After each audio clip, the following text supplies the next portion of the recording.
Ranjat Kembang. Sebuah buku yang akan menceritakan bagaimana Della Atmojo bertahan hidup setelah sebelumnya selama 2 tahun terpungkur, terjebak dalam santet kuno yang dimiliki oleh keluarganya sendiri. Ia harus mencari tahu misteri yang tersembunyi di balik gelar yang tersemat pada namanya. Sebuah persekutuan yang menuntun pada sisi tergelap yang ada di dalam hati manusia. Semakin jauh mencari, rupanya dialah menemukan rahasia-rahasia gelap yang pernah dilakukan oleh pendahulunya, membawanya terseret dalam pusaran perang santet antar keluarga besar. Manusia konon diciptakan dari segenggam tanah liat yang dipahat lalu dipilin hingga sempurna. Tuhan meniupkan ruh di sekujur raganya sehingga sosok tersebut hidup, berpikir, dan memiliki emosi. Menariknya, sampai saat ini, banyak sekali perdebatan tentang bagaimana cara Tuhan menciptakan manusia. Berbagai kitab juga membahas hal yang sama, tapi dari semua proses yang anjing itu, manusia tidak pernah sendirian di dalam batas penciptaannya. Ada sosok lain yang hidup bersama kaum para manusia, yaitu iblis dan malaikat. Saat manusia diciptakan, iblis menentang Tuhan, tak mau bersujud kepada ciptaan yang konon begitu istimewa di mata Tuhan ini. Tuhan memberkahi manusia dengan akal dan pikiran. Sayangnya, yang tidak banyak orang tahu adalah bahwa sebelumnya, iblis justru memperingatkan Tuhan bahwasanya suatu saat akal dan pikiran yang diberikan kepada manusia akan menjadi pisau bermata dua. Karena dari akal dan pikiran tersebut akan lahir berbagai sifat lain yang tak pernah ada pada ciptaannya yang lain, iblis dan malaikat. Mendengar hal itu dari iblis, Tuhan murka. Iblis telah meragukan kemahatauan Tuhan. Ia dikutuk lalu diusir dari surga untuk selama-lamanya. Namun, iblis tak pernah kehilangan akal liciknya. Rasa dengki, amarah, dendam yang membakar, juga hal buruk lain yang saat itu ia rasakan akan menjadi buntut segala keburukan sifat yang selama ini tak pernah ada di alam surga. Ia akan turunkan semua itu kepada kaum manusia, mewariskannya, meskipun ada satu hal lagi, di antara dari semua sifat-sifat buruk tersebut, satu sifat yang sudah ada pada diri setiap manusia ketika ia lahir. Hal itu adalah kesombongan yang disertai ketamakan. Hal ini kelak akan iblis tunjukkan di hadapan Tuhan.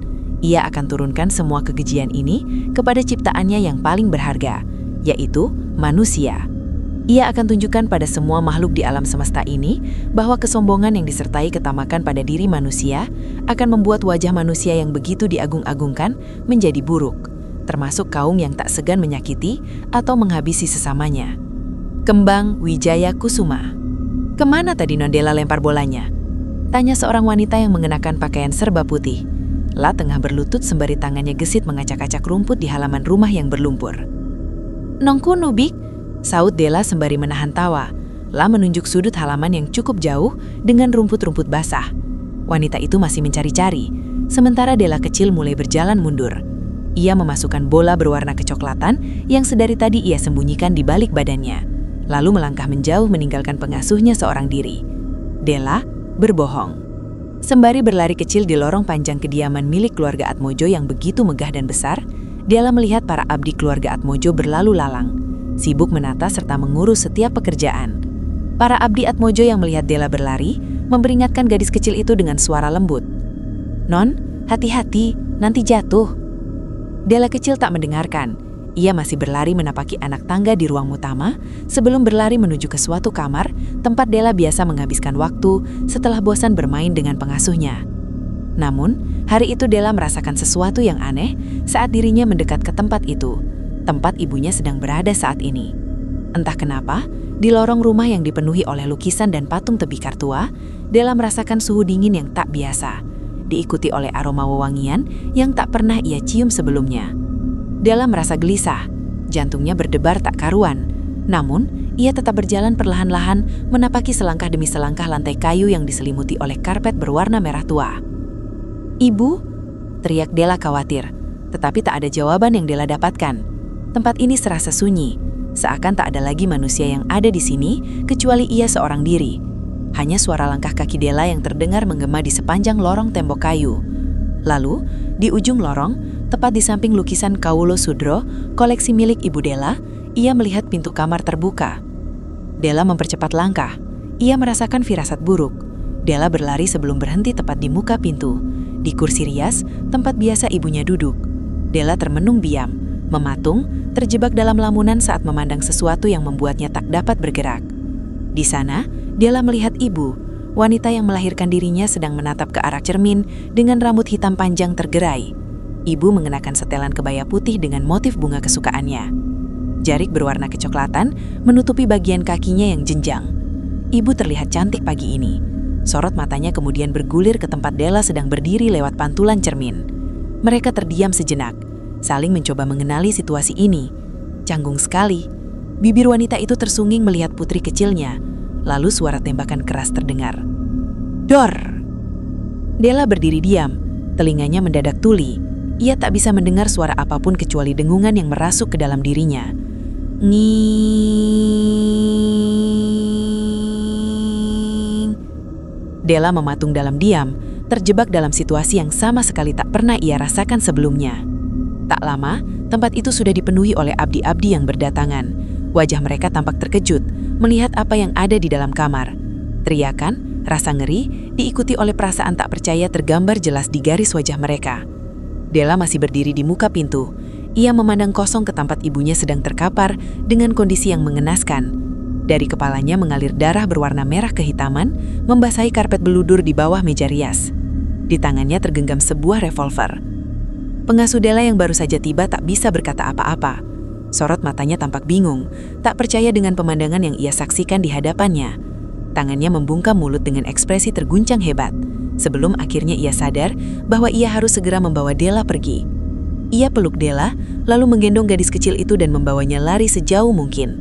Della yang sedari tadi hanya bisa diam saja mematung, memandang lorong yang panjang dari punggung pengasuhnya. Jauh di dalam kepalanya, detail adegan bagaimana ibunya menembakkan revolver 90 tepat di mulut masih tergambar dengan begitu jelas. Sesaat sebelum pengasuhnya membawa Della dengan mobil hitam yang sudah terparkir di halaman rumah, ia sempat melihat neneknya sedang berdiri memandang sayu ke arah matanya. Mbah Karsa Atmojo menunduk seakan-akan sudah tahu apa yang sedang terjadi.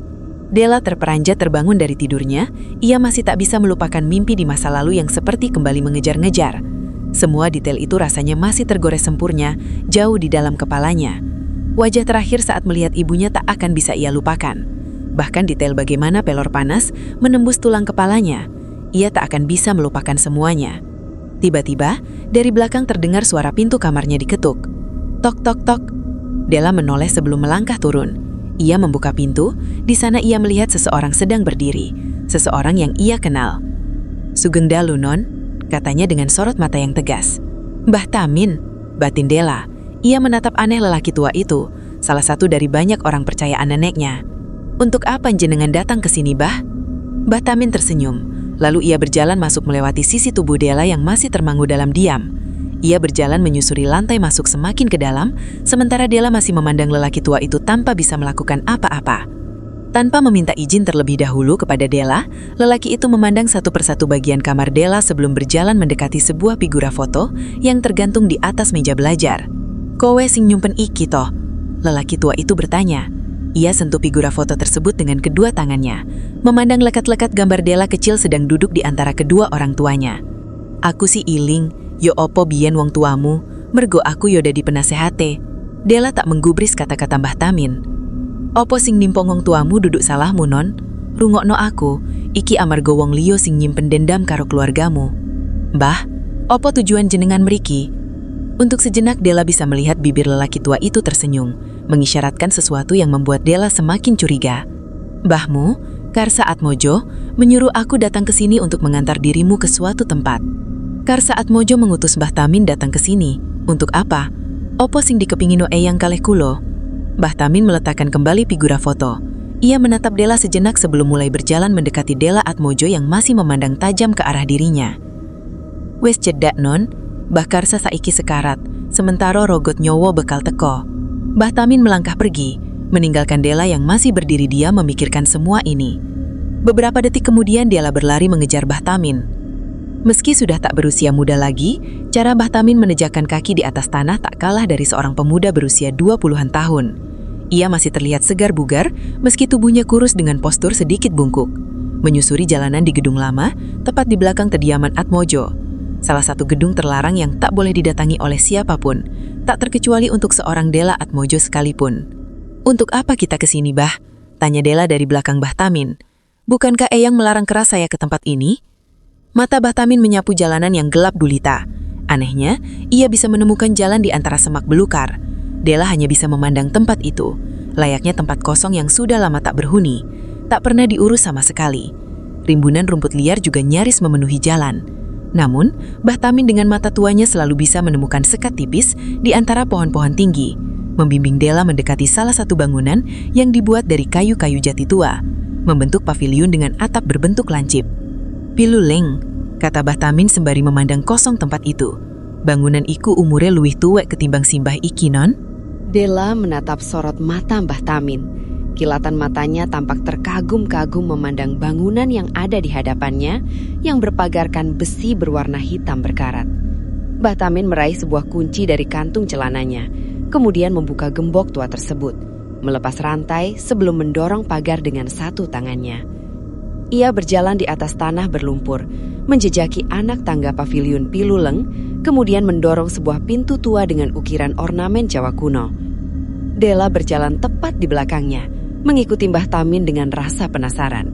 Ia masih belum mengerti, dulu Mbah Karsa selalu marah, bahkan tak segan-segan akan menghukum Dela Atmojo bila berani-berani mendekati bangunan tua ini. Lalu, kenapa sekarang dia justru mengutus Mbah Tamin mengantarkannya ke tempat ini? Apa yang direncanakan oleh Eyang?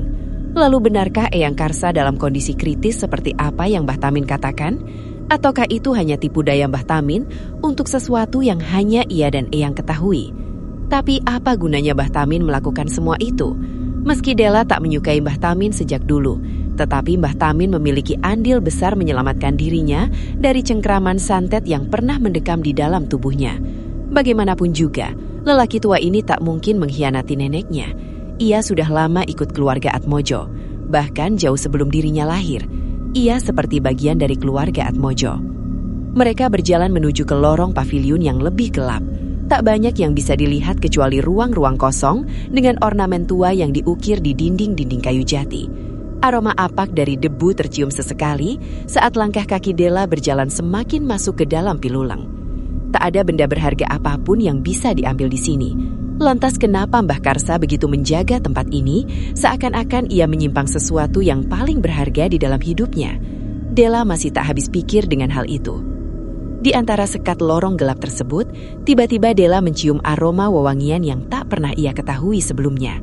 Wanginya begitu menusuk hidung, tetapi tak membuat Dela terusik sedikit pun.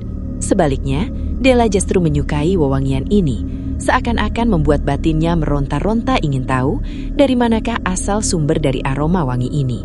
Bunga macam apa yang bisa memberikannya ketenangan seperti ini? Non, ojo kebuju ambek wangi iki. Dela terdiam sejenak, memandang Mbah Tamin. Opo maksud jenengan, Mbah? Mbah Tamin berhenti sebentar. Ia berbalik memandang wajah Dela dengan sorot mata yang aneh. Opo sing wangi lan apik ning donyo, gurung tentu apik gawe menungso. Dela masih belum mengerti maksud ucapan Mbah Tamin. Lelaki tua itu mendekati dirinya, kemudian dengan satu gerakan, tangan kirinya membasuh wajah Dela, mengusapnya dengan telapak tangan. Dela merasakan sesuatu terjadi kepada dirinya. Aroma wangi yang ia cium dari tadi tiba-tiba berubah menjadi satu aroma yang begitu busuk, sampai membuat Dela Atmojo merasa mual dan memuntahkan isi perutnya.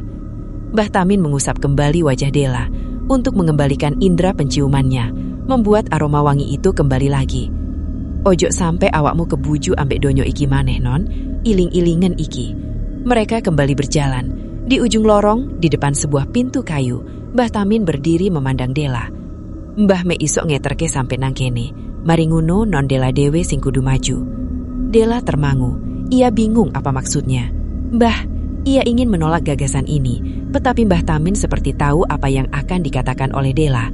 Ia mendekati gadis itu, menatapnya dengan sorot mata yang tajam. Non, gak ono waktu maneh. Non Dela kudu siap nerimo kuoso trah angkara. Trah sing jogo sedoso padonyor. Nek non Dela gak jupuk kuoso iki, Atmojo bakal sirno saabdi-abdine. Babat alus gete utah nang kaulo padonyor. Opo maksudmu, Mbah? Tanya Dela dengan wajah keras. Ia tak pernah merasa begitu murka. Seakan apa yang baru saja dikatakan oleh Mbah Tamin telah menarik sesuatu yang hidup di dalam dirinya. Suara pintu terbuka mengalihkan pandangan Dela. Mbah Tamin menyerahkan Petromax yang ada di tangannya kepada Della sembari berujar, "Mbah Karsa akan mengatakan semuanya kepada kamu." Della masih tidak mengerti. Ia sama sekali tidak tahu alasan sebenarnya berada di sini. Kenapa dengan dirinya? Siapa Trah Angkara? Semua pertanyaan-pertanyaan itu mengendap di dalam kepalanya. Namun Della tak punya pilihan. Dengan Petromax yang ada di tangannya, ia harus mencari jawaban. Della mulai menelusuri tempat ini dan menemukan sebuah ruang kosong yang lebih besar dibandingkan ruang sebelumnya. Dari belakang terdengar gema suara pintu ditutup dengan keras. Della sejenak terdiam dalam keheningan yang tak pernah ia bayangkan sebelumnya. Tempat ini seperti sedang menggoda dirinya. Ketakutan perlahan-lahan seruak naik terutama saat dirinya tahu tak ada lagi Mbah Tamin di sampingnya. Di depan sana, apakah benar Eyang Karsa sedang menunggu dirinya? Della mulai berjalan perlahan-lahan, menyusuri lantai kayu, mengikuti insting yang membuat dirinya terdesak sampai sejauh ini, sementara aroma wewangian itu semakin kuat tercium. Setiap jengkal yang Della tempuh membawa dirinya semakin dekat ke sumber aroma itu. Tiba-tiba, dari sisi gelap yang tak terjangkau oleh cahaya api Petromax, hawa dingin berhembus. Della mulai merasakan tubuhnya menggigil, matanya menyapu pandangan ke sekitar. Ia merasa dirinya sedang diawasi oleh sosok yang sedang bersembunyi di dalam kegelapan. Sosok itu sedang meringis memperhatikan dirinya, menyeringai dari balik bayang-bayang gelap. Della sejenak termangu, mencoba memberanikan diri memeriksa apa yang ada di sekitarnya dengan lampu Petromax. Tetapi seperti yang dirinya duga sebelumnya, sosok itu tiba-tiba lenyap, menghilang begitu saja. Suara erangan diikuti suara tertawa cekikikan terdengar jelas di telinganya. Della mencoba menekan rasa takutnya, tak memedulikan apapun yang berada di sisi jauh ruangan, sampai akhirnya Della sampai di ujung ruangan. Ia melihat sebuah lubang dengan anak tangga. Apakah dirinya harus melangkah turun untuk melanjutkan pencarian ini? Della mulai ragu apakah harus melakukan semua ini. Di mana sebenarnya Eyang Karsa Atmojo berada? Della tak punya pilihan lain.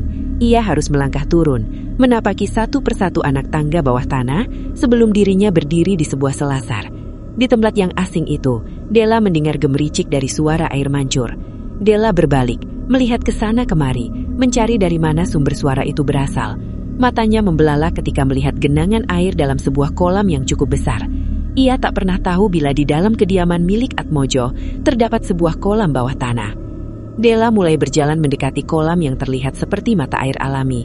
Sebelum Della dibuat terkesiap melihat seseorang sedang duduk di tepian kolam. Sosok itu menutupi sekelujur tubuhnya dengan seperca kain berwarna putih. Rambutnya disanggul dengan posisi membelakangi. Della memandang sosok yang terasa familiar tersebut. Eyang Karsa Atmojo. "Mbah," kata Della sembari menghampiri sosok itu. Tanpa sadar, jarak di antara mereka kini hanya terpaut beberapa langkah. Namun sosok yang terlihat seperti Mbah Karsa itu bergeming di tempatnya sedang duduk. Ia tak merespon sedikit pun panggilan Della. "Ada apa dengan Mbah Karsa?" "Mbah," kata Della kembali. Kali ini wanita itu akhirnya bergerak. Satu tangannya menyentuh tusuk konde yang menancap di rambutnya yang berwarna putih kehitaman. Ia menarik tusuk konde, kemudian menjatuhkan benda tersebut hingga terdengar suara berdenting di atas lantai batu. Rambut Mbah Karsa terurai panjang. Kain putih yang selama ini menutupi tubuhnya, ia buka sampai menampakkan lekuk tubuh Mbah Karsa Atmojo. Ia berdiri dari tempatnya sedang duduk sebelum menceburkan diri ke dalam air kolam. Ia membiarkan genangan air yang tenang menelan dirinya hidup-hidup. Ia hanyut, sebelum perlahan-lahan sosoknya menghilang, tenggelam di telan riak air yang berwarna jernih. Della yang melihat hal itu lantas terkesiap sebelum berlari sampai di tepian kolam. "Eyang, Eyang!" teriaknya dengan sorot wajah panik. Namun sosok Mbah Karsa seakan-akan lenyap di dalam genangan air yang tenang. Della menatap ke sana kemari, mencari sesuatu yang mungkin bisa ia gunakan untuk menyelamatkan Mbah Karsa Atmojo. Kemudian ia terbelalak, menyadari di belakang batas kolam air terdapat sepasang patung Minak Jinggo yang memancarkan air dari dalam mulutnya. Tak hanya itu, terdapat sekat tembok bita-bata berwarna hitam muram yang tumbuh dengan sulur-sulur dari ranjat kembang Mijaya Kusuma. Bunga itu hidup dan tumbuh dengan menyebarkan sulur-sulur ke segala posisi. Tanaman misterius itu menempel di antara celah tembok dengan dedaunan berwarna hijau dalam, menyebar ke berbagai arah. Beberapa sulur liarnya menggantung tepat di atas tepian kolam. Kembang-kembang Wijaya Kusuma itu tampak sedang bermekaran, dengan kelopak berwarna putih menunjukkan pemandangan yang menakjubkan sekaligus menyimpan tanya. Della tak pernah melihat bunga ini mekar serta menyebarkan aroma yang begitu wangi.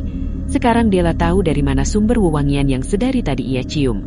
Wangi itu berasal dari bunga Wijaya Kusuma ini. Di sela-sela kekaguman Della terhadap bunga Wijaya Kusuma yang tumbuh jauh di bawah tanah, tiba-tiba ia teringat kembali dengan Bahkarsa Atmojo yang menenggelamkan diri ke dalam kolam. Della bersiap untuk ikut menceburkan diri. Namun tiba-tiba dari jauh Della melihat sebuah riak air muncul, diikuti gelembung yang perlahan-lahan keluar. Di sana kepala Bahkarsa Atmojo mulai muncul di permukaan. Sosoknya menatap lurus ke tempat Della sedang duduk. Mereka saling menatap dalam diam. Tak berapa lama, wanita itu berjalan mendekat. Langkahnya begitu pelan seakan-akan sedang menikmati akhir dari seseorang yang selama ini begitu dia sayangi. "Nduk," kata Mbah Karsa, suaranya begitu dingin. "Kamu tahu, Simbah Iku Ngunu sayang sekali sama kamu." Della tak mengerti apa maksud perkataan Mbah Karsa. Belum pernah dirinya melihat Mbah Karsa bicara selembut ini kepada dirinya. Membuat Della merasa janggal. Selama ini Della hanya mengenal Mbah Karsa sebagai wanita tua yang keras kepala, tegas, dan tak pernah menunjukkan kelemahannya kepada siapapun. Bahkan saat kematian ayahnya, Aryo Atmojo, hanya Mbah Karsa seorang diri yang berdiri memandang nisan tanpa meneteskan air mata. Ia begitu kuat menerima segala cobaan yang menimpa keluarganya. Namun kali ini, untuk pertama kalinya, Della bisa merasakan sesuatu lain dari seorang Eyang Karsa Atmojo. Sisi lain yang tak pernah ia duga sebelumnya. Ternyata Mbah Karsa selama ini menutupi dirinya, bersembunyi di balik raga yang tangguh. Karena Mbah Karsa yang sebenarnya begitu rapuh, begitu lemah. Bahkan saat ini Della bisa merasakan kesepian yang selama ini menyelimuti hidupnya, tertumpah ruah di hadapannya. Mbah Karsa menatap Della dengan sorot mata yang sayu. Satu tangannya membelai lembut pipi Della. Sembari mulai menunjukkan segala kelemahannya di hadapan cucu satu-satunya yang paling ia sayangi, Mbah Karsa menarik tubuh Della, menenggelamkan gadis itu dalam pusaran riak air kolam. "Eyang! Eyang!" teriak Della. Kedua tangan Mbah Karsa menahan tubuh Della yang meronta-ronta meminta Mbah Karsa melepaskannya. Tetapi Mbah Karsa bergeming. Di dalam dasar kolam, Della tercekat. Air yang semula jernih berubah menjadi keruh diikuti warna merah darah. Tak lama, Della tersentak melihat sosok bayangan Mbah Karsa dari dasar kolam. Ia menatap dirinya dengan sorot mata yang dingin. Della masih mencoba melawan meski usahanya sia-sia. Karena saat kejadian itu terjadi, Mbah Karsa seperti mendapatkan kekuatan yang membuat Della tak bisa berbuat apa-apa. Cengkeraman tangan beliau terlalu kuat. Perlahan-lahan, siluet lain dari bayangan hitam itu tiba-tiba muncul di belakang tubuh ringkih Mbah Karsa. Sosok besar berwarna hitam dengan siluet mata berwarna delima dengan tanduk besar. Ia berdiri tepat di belakang Mbah Karsa. Di sampingnya, seorang wanita berambut panjang dengan tangan kurus kering juga melihat Della dengan seringai di wajahnya. Sosok itu, batin Della Atmojo saat melihatnya. Ia yakin pernah bertemu dengan sosok itu sebelumnya. Della mencoba mengorek ingatan di dalam kepalanya sebelum ia sadar. Bukankah sosok itu adalah sosok berwujud wanita yang menertawakan dirinya dari balik bayangan saat Della terjebak di dalam gubuk tak bertuan? Sosok yang membuat Della merasakan gejolak rasa sakit yang begitu menyiksa. Setiap detik terasa bagai berada di neraka. Sosok itu, bagaimana sosok itu bisa berada di sini? Apa hubungannya dengan Eyang Karsa Atmojo? Perlahan-lahan tapi pasti, tubuh Della mulai merasakan keletihan yang tak bisa ia hindari lagi. Kabut hitam mulai menyelimuti pendangan mata Della. Ia masih tak mengerti untuk apa Mbah Karsa Atmojo melakukan hal ini kepada dirinya. Semua perlahan-lahan mulai menghitam. Della tenggelam jauh ke dasar kolam, tanpa tahu apa yang sebenarnya terjadi dengan dirinya.